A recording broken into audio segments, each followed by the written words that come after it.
Welcome in here to Fox 5 and Fox 5's coverage of the 2024 presidential debate between Vice President Kamala Harris and former President Donald Trump. Now, what we all just watched was, 90 minutes of these two candidates in a room with two moderators going over a range of questions for the last hour and a half. So let's kind of just go back to the beginning of when this started, shortly after 9 p.m.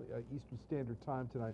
Both candidates walked in to the debate room at the U.S. Constitution Center in Philadelphia, Pennsylvania. Now, initially, when Donald Trump walked in, there was a big question there. The question was going to be, are these two, going to shake hands?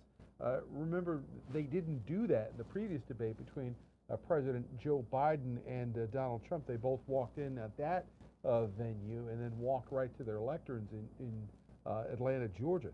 Tonight, there was something different, though, right at the top of this debate. Trump appeared to walk directly towards his lectern, but then the Vice President Kamala Harris walked past her lectern and over to Trump and shook his hand. So, right off the bat, there was some gamesmanship of sort. Harris asserting that handshake was going to take place, and in fact it did. So the first question tonight in this debate that was laid out that they would have 2 minutes to answer the questions and 1 minute for rebuttals. In the give and take of the actual debate, though, that's not really, quite how it shook out, because there were numerous times where either Donald Trump or Kamala Harris said that they were going to need extra time, at the end to respond to this or that. For the most part, the moderators were able to keep this on track, but it did appear several times like the rules of this debate were given some flex in order to have a back and forth between these two candidates. So the very first question that started shortly after 9:03 p.m. was about the economy and costs in the country. And it was interesting because it echoed a debate from 1980. And that was a debate, with Ronald Reagan and Jimmy Carter. And Ronald Reagan's probably the perennial question that has ever been asked in any presidential debate. His statement, Reagan, back now 44 years ago, was, "Are you better off than you were 4 years ago?"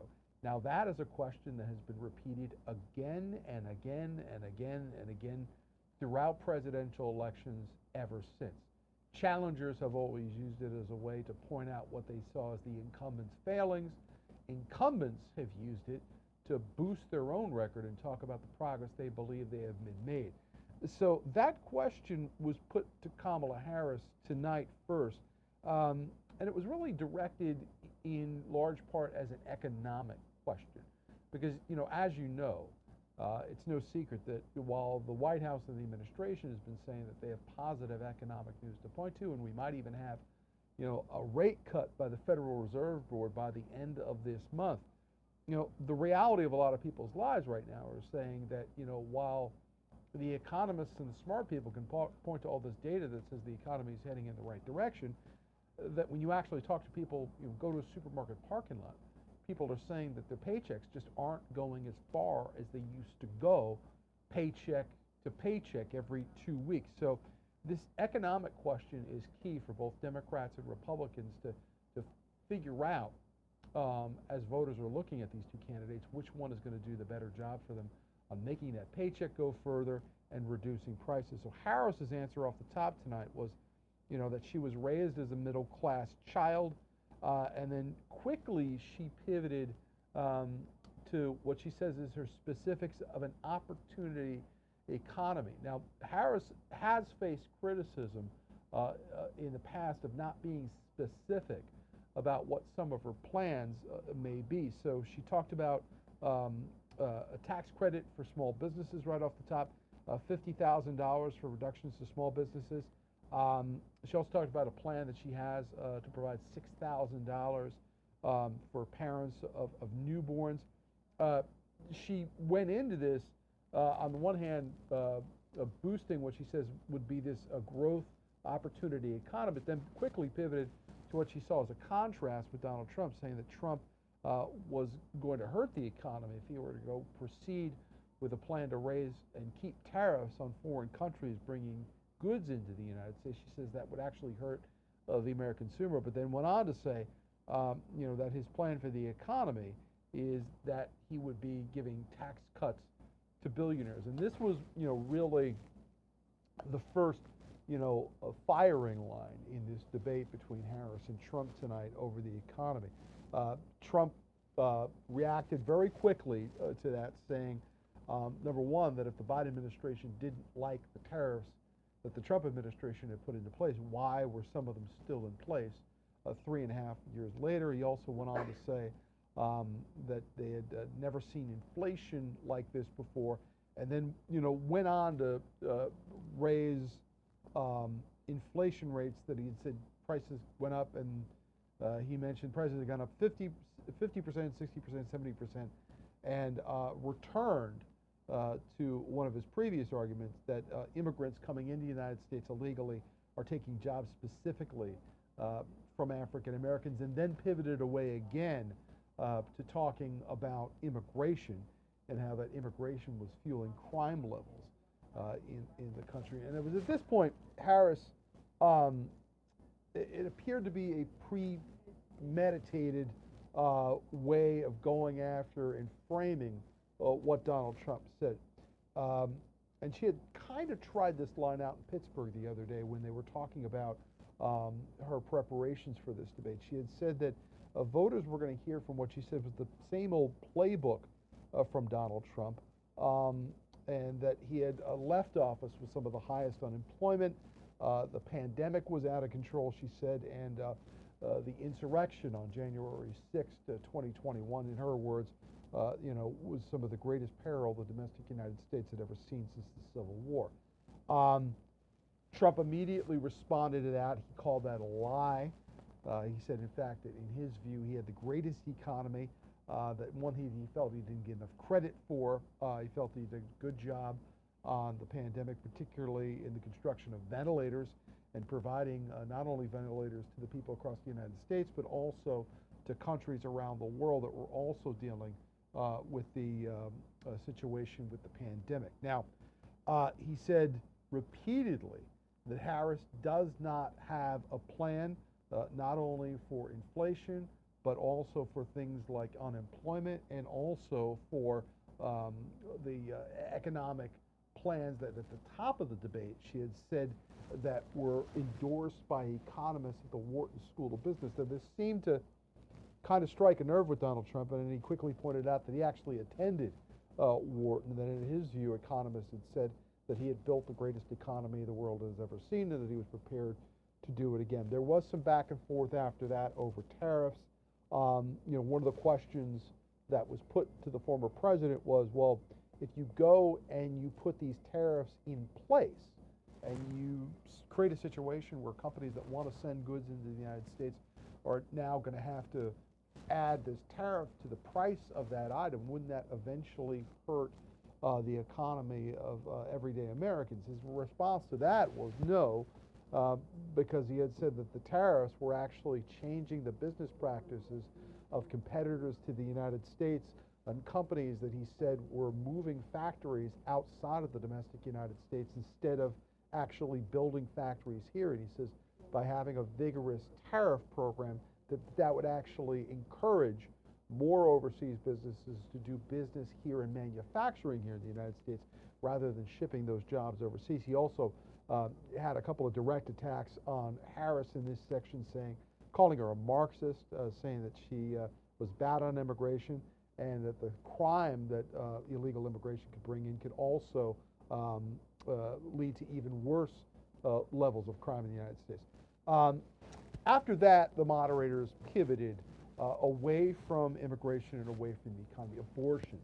Abortion took center stage. Now, as you know, this has been a firing line ever since the Dobbs decision from the Supreme Court overturned Roe v. Wade. So Harris basically looked at the camera directly with a direct address and said that she did not believe it is Donald Trump who should be making decisions about women's health.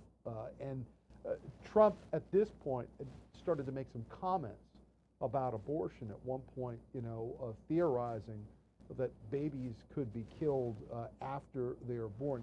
He was fact-checked on that point by the moderator, but this did lead to another back and forth between he and Harris over whether or not he supported IVF, fertilization treatment, and he said he did, but he did not directly say whether or not he would sign a national abortion ban, and this did lead later on to some conjecture, because he was asked, about J.D. Vance's comments, his vice presidential nominee, and he had said flat out that he had not discussed this with J.D. Vance, so he didn't know exactly if Vance was briefed in on where his position on this. Harris then was asked about immigration. She talked about, whether or not her immigration policies and the immigration policies of the Biden administration actually caused more problems like fentanyl and other crimes. She had said actually, in her view, that this is an issue that has touched a lot of Americans, but she went away from that to a comment that really did tend to strike a tone at Donald Trump, is when she started talking about his rallies.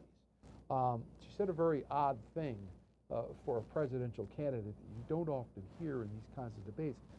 She actually told viewers that she wanted people to go to one of Donald Trump's rallies, because she had said that you were not going to hear him talk about the issues, that you were going to hear him talking about, fictional characters like Hannibal Lecter, and there was this odd exchange about the eating of dogs at one point, which once again led to a fact check by the moderator in this debate. Harris used that as an example to say that, if you pay attention to what she saw as, Trump's meandering on some of these things, that it is one of the reasons she said that there were several high-profile Republicans, such as Dick Cheney, John Kelly, H.R. McMaster, and former Secretary of Defense Esper, who all served in, or Republicans or people who have served in the Trump administration, who have now gone on to say that they do not want him to have a second term at the White House. And as you know, Dick Cheney this past week announced that he was in fact going to be voting for Kamala Harris. Trump's answer to that was basically, well, these are all people that have a vested interest against him because he had fired them from their jobs. And one of the criticisms former president had of both President Biden and former the Vice President Kamala Harris is that he says that they don't fire people that are doing bad jobs. And Trump said one of the reasons he had so many of these people leave his administration was because he had dispatched them quickly when he decided that they were not doing the job that he wanted them to do. One of the things that came up locally in Washington, D.C. was this question about the insurrection.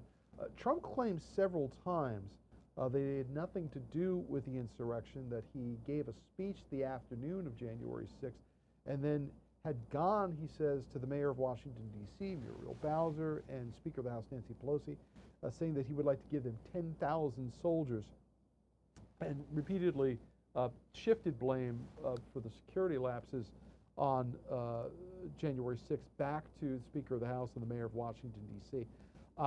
Harris, though, said in her view, the insurrection was part of a triad of events that Trump was involved in or commented on. She said that showed a pattern. She mentioned the riot in Charlottesville, Virginia, where Trump had a news conference in the lobby of Trump Tower the next day and made some controversial comments about the people who had participated in that. She had also said that his comment during the 2020 debate about the Proud Boys, about how they should stand back and stand by, was in her view a precursor to what actually happened on January 6th. Throughout the rest of the debate, there were some big issues such as Gaza that were tackled. Trump said several times that not only would the Gaza attack from Hamas onto Israel would not have happened had he been president. He also went on to say that if he was the president of the United States, Russia would not have invaded Ukraine. He said he would end both wars quickly, didn't say how. And then there was a back and forth about the withdrawal from Afghanistan, about whether or not Donald Trump had set in motion as president the events that actually led to the deaths of American soldiers when the Biden administration finally did follow through on that withdrawal. At the end of the debate, there was a give and take also on Obamacare and health care. Trump saying he was going to leave it in place for now unless he could figure out something better. Harris used that as a moment to invoke the name of John McCain, who had famously voted thumbs down one night to stop the Republican effort to do away with Obamacare. There were a lot of issues that went through, and there's going to be a lot of opinions on this debate, of course, as we go over the next couple of days. But that was basically the outline we wanted to go over with you as we'll continue to discuss this and dissect exactly what we saw tonight.